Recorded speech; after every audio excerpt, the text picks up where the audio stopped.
Are you here because someone asked you, or you are here because you truly love it? Well, that's the question I want to share with everyone today. This is Coach Alvin. I'm the head coach of PASA East and FBA East, wherein I have the privilege to coach young athletes, not just for their skills in basketball and volleyball, but also with their character. So join me today in this video as we reflect on that question.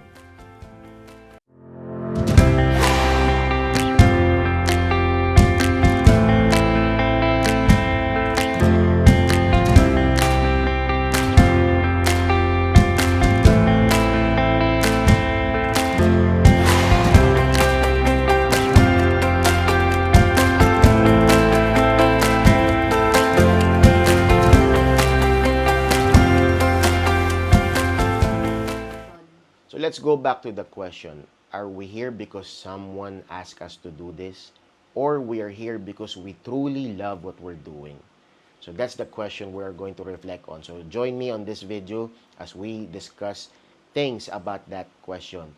But first, alamin muna natin, sports. What does sports can really do to us? Ano ba yung benefit when we join a sports, when we get involved into sports? Dalawa yan eh. Dalawa yung nakikita ko. Mental and physical.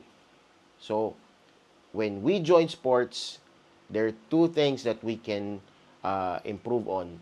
Our mental health and our physical health. Alright? So, discuss muna natin ha. Alright? As I do research, I found out that a 2019 published in Journal of Adolescent Health, it says that teens involved in sports are likely to report higher self-esteem and better mental health. Ayan, sabi yan sa study. And it also develops discipline and focus. Part of that, if you are involved into a sport, players learn to overcome failure and push forward. Kaya nga in camp tinuturo natin yan na it's okay if we lose. That's part of our improvement. All right? If you are involved into sports, andyan yung mga bata na magsasabi, sige, kaya yan, kaya yan. All right? Bawi tayo. Okay? Yan yon. Now, in physical attribute, okay? A study shows that children or adolescents or teens involved in sports, they are more likely to maintain active life as an adult, active lifestyle as an adult. Dadalhin natin yan when we grow. All right? It also improves overall fitness, our strength, our agility, and our endurance. It also reduces the risk of lifestyle-related disease. Ito yung mga overweight, okay, or obesity. That reduces that risk if we are involved into sports. So you see, yan ang mga benefits na nakukuha natin if we have an active lifestyle and if we are involved into sports. Now, sports, for me, it's not just about winning games. Okay? It teaches us something. Okay? Andyan yung pag-handle natin sa pressure. Okay? And it keeps us committed in what we do. If we cannot achieve something, we work hard. We work hard to get that. Alright? Andyan yung magte-training ka, magpa-practice ka. Let me share a quick story, no? When I was growing up, back in, we're in Murphy, Cubao, meron ako doon kalaro. I remember, Christian, kung naalala mo pa ako, kamusta ka na? Kababata ko to eh. So, dun sa townhouse namin, paglabas mo ng unit, magkakatabi kasi kami dun eh. Meron kaming maliit na court. So, kung bata ka, maliit ka, mataas yun para sa'yo. Pero yung mga kuya-kuya namin doon, yun, dakdakan sila doon talaga. Matibay yun. And this is what we call snapback ring. Alright? Na pwede mong dakdakan, pwede mong lambitinan. Ang sarap panoorin ng mga kuya, ng mga malalaki sa amin kasi, di ba, if you see someone flying, andyan yun, makikita mo sa NBA yan, Michael Jordan, Grant Hill, alright? Ang sarap panoorin kapag kaya mo nang lumipad. So, kaming mga maliliit, di pa namin kaya yun eh. So, growing up, talagang, well, maliit pa yung bola nun. So, dakot mo yung bola. So, ang sarap ng pakiramdam kapag kaya mo dumakdak eh. So, yun, growing up, talon kami ng talon. And one day, after pa ng exam ko, nag-aaral ako. So, hindi ako pwede lumabas. So, tumakas ako. Naglalaro si Christian doon. Oh, hiniram ko yung bola. Tapos bigla akong tumalon. Parang, all of a sudden, tumaas yung talon ko. Naidunk ko yung bola.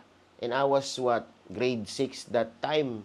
Again, this is not a standard height court, Mga court lang namin to ng mga kabataan namin. Tapos si Christian nagulat. Parang, kaya mo na, parang ganun, nagulat siya. Ako rin, nagulat ako. So, tumaas yung talong ko. So, my point here is, if we commit into what we do, eventually, we will go there. Alright? Kami, nung bata kami, pilit kami ng pilit na talon ng talon, abot na abot, try to dunk the ball. Hindi naman tayo mag-stay dun eh. Let's not stay into that phase. Lagi ko sinasabi yan sa mga players natin. Do not stay there. Alright? What you do is to keep on trying, keep showing up, keep on improving, and I'm telling you, eventually, you will get that. You will achieve that. So, yun. After that, I dunked the basket. Si Christian, no? Nakikita ko, araw-araw, talon ng talon. Siguro, sabi niya, kaya ni Alvin, kaya ko na rin to dapat. Maliliit pa kami nito. So there. That's what sports can do to us. No? And I hope tayo rin. So, in our skills training camp, again, we teach, we guide, and we coach young athletes. I see and I observe 3 reasons why parents and students join us. Tatlo yan. Hi there, young athletes, and to all sports parents, mommies and daddies. Let me take a quick break from that video. If you are into sports or wanting to know more about basketball and volleyball, come join us in our skills training camp. PASA East, Pass and Shoot Academy, PASA East, and Filipino Volleyball, FBA East. If you want to learn more about basketball and volleyball, come visit and join us in our skills training camp. Let's master the fundamentals. Let's master the basics and work our way up for improvement. We're not just only teaching the skills, but we're also building the character of these young aspiring athletes. So if you want to join us, you can visit our camp for a 1-day trial. Let's see if the camp is a good fit. Let's test the waters. If you're ready, the link is in the description box. And if you're enjoying this kind of conversation, hit the subscribe button. Maraming salamat po. Alright? Number 1, you are either a varsity player, you are either wanting to try out to a varsity team, and you are already involved in volleyball or in basketball. You are looking for a place to train, enhance your skills, and improve more. Alright? That's why you join us in our skills training camp, in our ball club, basketball and volleyball club. Alright? That's 1. Number 2, you don't know nothing about basketball and volleyball. Wala tayong idea how it works na napapanood natin. Yes. but you are involved to other sports, other discipline, right? That means you have the very foundation, your strength, your stamina, aware ka how it works, but you don't know nothing about how the basketball or volleyball works, the dynamics. So you woke up one day, you found interest in learning basketball and volleyball, you reach out to your parents, hey mom and dad, I want to learn basketball or volleyball. Can I train? Can I learn? Okay, anak. I found this uh, online. Let's visit. Let's join this camp. Okay, that's two. Or three, you don't know nothing about basketball and volleyball. Or any other sport. Wala po. Wala tayong idea how it works. We're just a homebody. But then, you were encouraged. Na-encourage ka ni mommy, ni daddy, ni lola, ni lolo, ni uncle, ni auntie, or even your siblings who are into sports, or mga kaibigan mo, na-encourage ka to join basketball or volleyball or any other sports. Alright? For the sole purpose of you having a physical activity. That's three. Alright? Now, I always ask this. I always explain that to incoming players or joiners. Which category do you belong? Okay? Na kahit ano man doon sa category na yon, it's either 1, 2, or 3, you know what? Kayo pa rin na magbe-benefit doon. If you are on that category 3 wherein you were encouraged by your parents, your grandparents, or your uncles, your aunties, your siblings, or your friends, that means they care about you. Right? They care about your well-being. You don't know nothing about the sport, but you were encouraged to join a camp to train. Alright? Kahit alin man doon sa category na yon, it will benefit everyone, you guys. Alright? Because you choose to move and you choose to learn more and enhance your skills. Ayan po. So yan, tatlong category yan na. Now, I always say this to my players. Hardship versus comfort. Ayan. Where do we gain fulfillment? Where do we gain rewards? Where do we gain achievement? Where do we gain improvement? Is it by staying comfortable? Is it by doing anything, staying comfortable, hindi ako nahihirapan? Or the other way, nahihirapan ako, hardship. Do we gain improvement or anything that we desired from staying comfortable or going through hardship? Lagi kong tinatanong yan sa mga players ko. And you know what? Where do we gain that result that we desire to? It is by overcoming hardship. Mahirap po talaga. Right?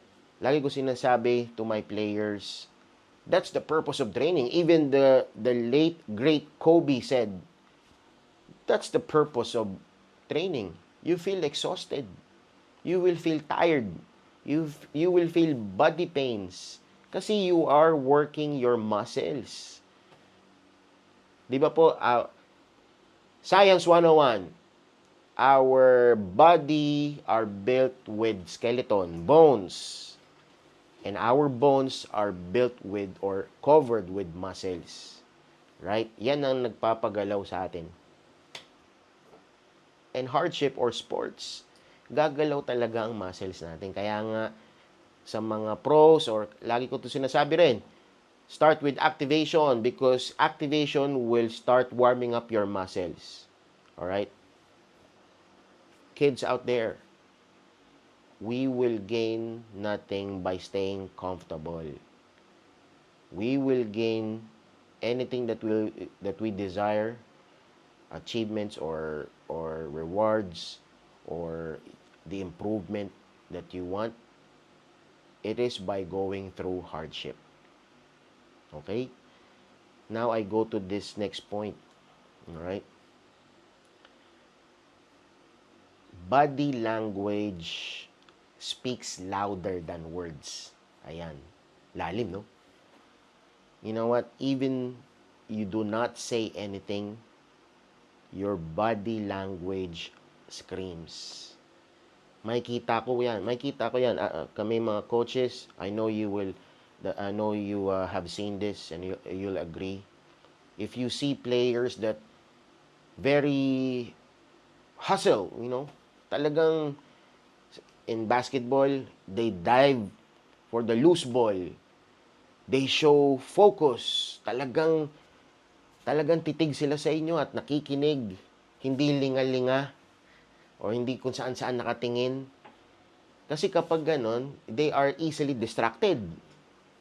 But those players who are focused, talagang talagang depensa. And they want to really, if we are on defense, yung talagang gusto namin defensive stop. Alright? Kapag opensa, we execute the play. Those are the players who are focused. In practice, in drills, yung talagang nakikinig on every instruction. Alright? Pero, kapag kayo players, slow, if you are asked to sprint or run, ganito ang kilos. If we are in a huddle, kung saan-saan nakatingin, or slouch, your actions speaks louder. Your body language screams kahit na hindi kayo nagsasalita. Di ba po? So, ask yourself, ano ba yung body language mo? Alright? Ano ba yung body language natin? Whenever we show up in training, whenever we are in an actual game or competition, ano ba yung body language mo? Because your body language speaks louder. It speaks if you love what you're doing or you were just there because you were asked to. Your body language will tell or will say it all. Alright? Auntie, ano ba yung sagot mo? Ang gulo mo auntie nawawala ako okay? Now, that's the question that I want to leave from you. Okay? Are you here because you were told to, or you here because you love to? Because if you are here because you were just asked to, I want you to reflect. Give it a chance. And sabi ko to sa unang episode natin. Give it a chance. Try to find the love on what you're doing. Alright? In fact, if you started already and marami nang napagdaanan, but still, kinakatok ka pa rin ng thought na, bakit nga ba ako nandito? Think of it, yung mga pinagdaanan mo, you already invested. You invested your time, you invested your effort. So, give it a chance. Mahalin mo na yung ginagawa mo. Dahil kapag mahal mo ang ginagawa mo, I'm telling you, you will do anything to make it work. Aalagaan mo ang isang bagay na mahal mo, di ba? Meron bang isang bagay na mahal mo pero pinapabayaan mo lang, di ba? So, if you love the sport, any other sport, it may not be basketball or volleyball or any other discipline, if you love what you're doing, you will do whatever it takes to excel, to improve, to take good care. Tama po? So, before we leave, let me also leave this message. What sport can really do to us? Remember this. If you are not going to have that sport as your career, kung hindi ka man mapupunta sa pros. Let's say for example, in basketball, hindi man tayo, sinasabi ko po ito sa mga players natin, sa mga staff ko, kung hindi man tayo pagbuksan ng pintuan ng basketball, meaning kung hindi man tayo maging pro basketball, yan ang maging career natin, we have to be either on business or as a corporate or anything that we want to do. Meron na akong player, tinanong ko, ano bang gusto mo kung di tayo pagbuksan ng pintuan ng basketball? Ano bang gusto mo maging? Yung isa sabi, Coach, gusto ko po maging seaman. O bakit? Kasi ganun po yung tito ko eh. Di ba? Coach, gusto ko po maging maging chef. Diba? Tinanong ko kung ano bang niluluto mo adobo pala. Tsaka prito-prito. Anyways, di ba? Matututunan din yan. Oh, good, that's great. Ikaw, ano bang gusto mo maging? Business coach? Okay. Di ba? If we do not have that sports career, we have to have a business or to work as an individual. And you know what? May malaking bagay na maitutulong sa atin if we are involved in sports. Because if we grew up as an adult, we are going to work with someone, right? And in sports, you are going to build that communication, that teamwork, right? If you are involved into sports, most likely you can be that individual who can get along with someone. I'm telling you, I am into a business. Me and my wife had an e-commerce. We currently still have that e-commerce who started in pandemic. And we spend a lot of our working careers in corporate, in the BPO industry. And you know what? Being into basketball when I was young, it helped. I was blessed to be an assistant manager during that time. And yung strategic on basketball, nagagamit natin yun. Nagamit ko yun in my working career. So you see, that's just an experience that I'm sharing of what sports can really do to us. You will definitely have this or use this when you grow up, become an adult. So, to all young athletes out there, try to find the love in the sport. If you are new to it, give it a chance and try to find the love in what you do. And I'm telling you, you will succeed. And to the parents who are listening to me, maraming salamat po for your support. But let's work together. As a coach and as a parent, let's work together to build not just young athletes, but individuals who are disciplined, hardworking, and passionate on what they do. Okay po, marami pong salamat. Thank you for joining me in this video. Remember, stay consistent, stay committed, hard work and dedication. Anything is possible. See you on the next video.